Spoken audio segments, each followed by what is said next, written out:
আসসালামু আলাইকুম। সে একজন দৃষ্টি প্রতিবন্ধী আমার ভাই হয়, বন্ধু হয়, শাহিন। তো আজকে আপনাদেরকে দেখাবে যে বাংলা ঢোল বলে, যে ঢোল মানুষের ঢোল বাজায়, বাদ্য বাজায়, ঢোল বাজায়। তো আজকে আপনাদেরকে দেখাবে ঢোল এই চেহারের মাধ্যমে বাজায় আপনাদেরকে দেখাবে। তো শাহিন, তুমি শুরু করা যাক।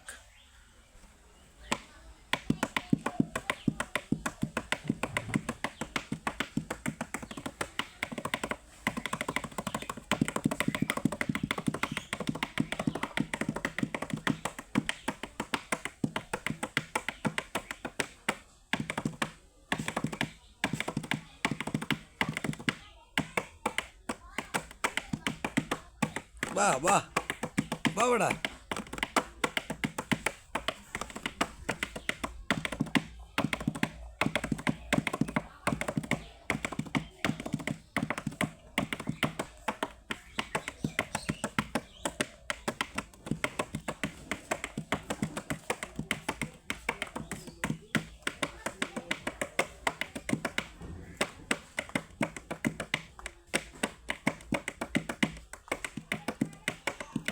অসাধারণ। বাহ বাহ বাহ বাহ বাহ বাহ, অসাধারণ।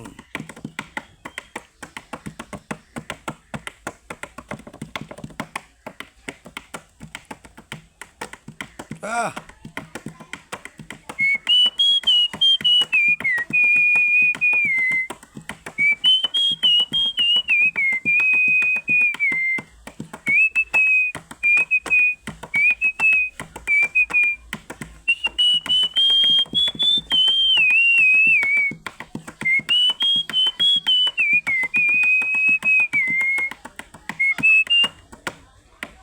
বাহ বাহ বাহ।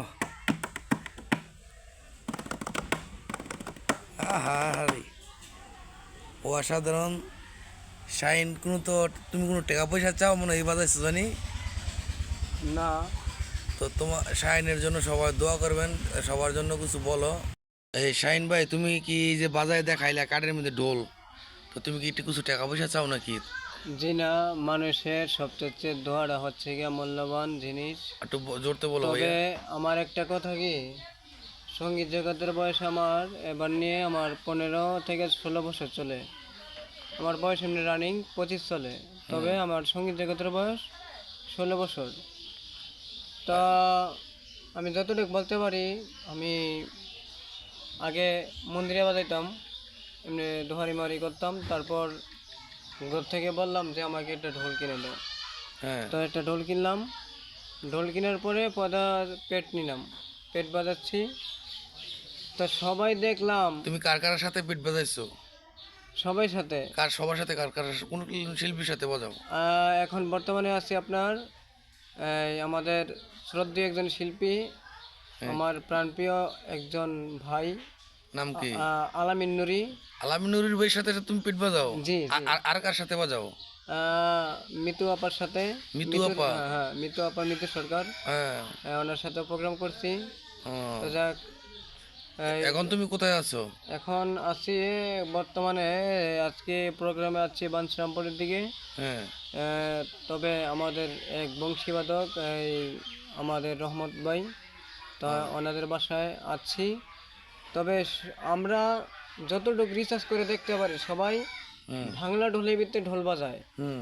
তবে আমি আজকে হুম। প্ল্যান করলাম যে আমি আজকে চেরে বাজিয়ে দেখাবো আমার সঙ্গীত ভাই যারা আছেন, যারা আমাদের সিনিয়র, যাই বড় বড় ওস্তাদ, যেমন আমার ওস্তাদজি প্রণব দা, নয়ন কাকা, হুম। আহ, এই শফিক কাকা ঢোলবাদক, হুম। নজরুল কাকা। তবে ওনাদেরকে আমি খুব শ্রদ্ধা করি। তবে একটা বিষয় কি, আমি সঙ্গীত জগতের এখনো কিন্তু শিখতে পারি নাই কা, সঙ্গীত জগতের শিখতে পারি নাই। তারপর আমি যতটুকু সম্ভব এই চেয়ারের ভিতরে বাজিয়ে আপনাদেরকে আনন্দ উপভোগ করার চেষ্টা করতে দিলাম। তবে আমার জন্য বেশি বেশি দোয়া করবেন, আমার এতটুকু চাওয়া পাওয়া। আর আপনারা অবশ্যই এই বেশি বেশি করে লাইক, শেয়ার এবং কমেন্ট করে জানিয়ে দিবেন আপনাদের এই এই মূল্যবান মতামত আমার সঙ্গীত ভাই যারা আছেন অবশ্যই আপনাদের কাছে আমি জানতে চাই। তবে একটা জিনিস, যন্ত্রসঙ্গীতকে ভাই খুব শ্রদ্ধা করবেন, যন্ত্রকে ভাই অনেক মূল্যায়ন করবেন, কারণ যন্ত্র আপনার পায়ের নিচে পড়ে থাকবে তা না কিন্তু। তো শাহিন, তুমি ভালো থেকো ভাইয়া। হ্যাঁ, অনেক বড় ভিডিও দিতেছে, তো সবার সালাম জানায় শেষ করো। তো যাক, আমি বিদায় নিচ্ছি আপনাদের এই ভিডিও থেকে। আবারও দেখা হবে। আল্লাহ হাফেজ।